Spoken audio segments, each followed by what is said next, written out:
London, 1888.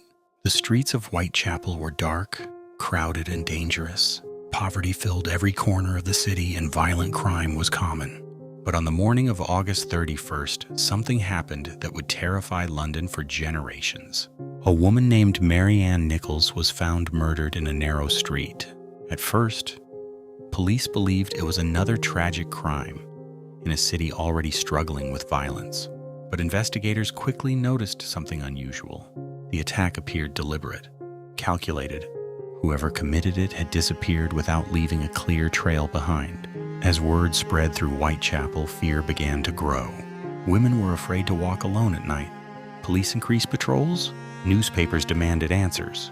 No one knew it yet, but this murder would become the first chapter in one of history's most infamous, unsolved mysteries. And she wouldn't be the last. Within days, another body would be discovered.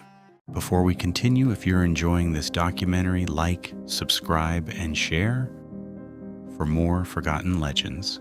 Just 8 days after the murder of Mary Ann Nichols, Whitechapel was struck again. In the early hours of September 8, 1888, Annie Chapman was found dead behind a house on Hanbury Street. The similarities were impossible to ignore. The killer had chosen another victim and disappeared without leaving a clear trail. Panic spread across Whitechapel.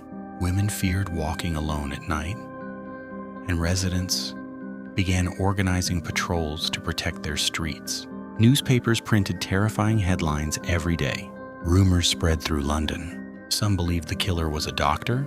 Others thought he was a butcher who knew the streets better than the police. Detectives chased lead after lead, but nothing seemed to bring them closer to the murderer. Then a letter arrived at a news agency. It was written in red ink and signed with 2 words that would become infamous around the world: Jack the Ripper. For more stories like this, like, subscribe, and share.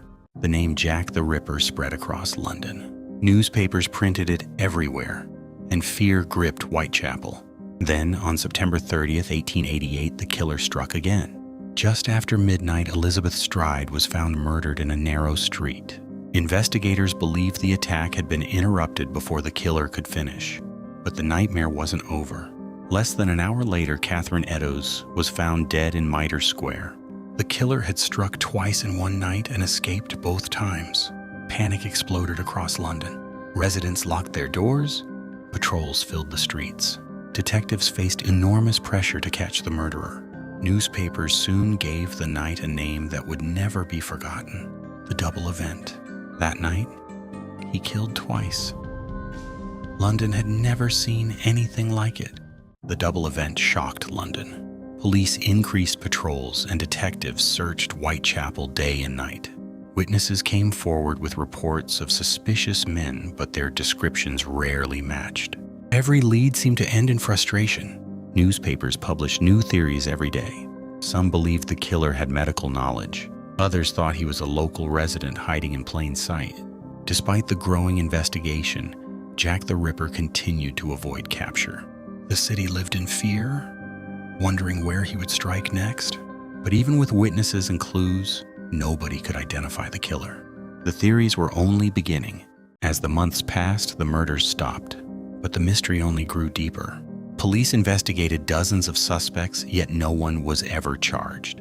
One of the most discussed suspects was Montague Druitt, a school teacher whose death occurred shortly after the final murder. Others believed the killer was Aaron Kosminski, a local resident who lived near Whitechapel.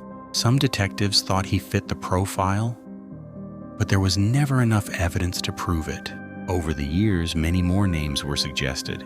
Doctors, sailors, businessmen, and even members of the royal family were accused by different theories. Books were written. Investigations were reopened. New evidence was examined again and again. But every theory had one problem. None could definitively prove who Jack the Ripper really was. More than a century later, the mystery remains unsolved. Only questions remain. More than a century has passed since the terror of Jack the Ripper gripped London. The streets of Whitechapel have changed, but the mystery remains. Investigators, historians, and researchers continue searching for answers. New theories appear every year, yet none have been able to prove who the killer truly was. Some believe the truth was lost forever. Others think the answer may still be hidden somewhere in old records waiting to be discovered. What makes the case so fascinating is not just the crimes themselves, but the fact that one of history's most famous killers was never identified.